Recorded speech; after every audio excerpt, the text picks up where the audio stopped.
वज़ीर-ए-आज़म शहबाज शरीफ ने बच्चों को कतरे पिलाकर इंसदादे पोलियो मुहिम का आगाज़ कर दिया है। वज़ीर-ए-आज़म हाउस में मुनक़दा तक़रीब से खिताब में कहा कि वफ़ाक़ी हुकूमत सूबों के साथ मिलकर पोलियो का खात्मा करेगी। पोलियो मुहिम का मौसर नतीजा निकलेगा। आने वाले साल में पोलियो का खात्मा होगा।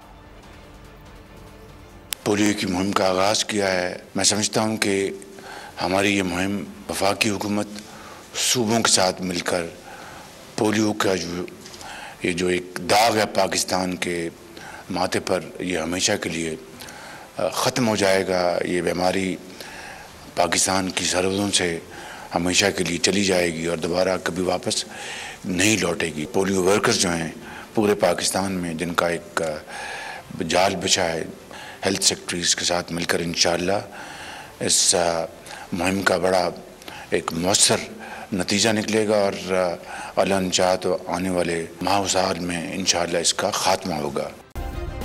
सब्सक्राइब करें और बेल दबाएं ताकि कोई खबर रह न जाए।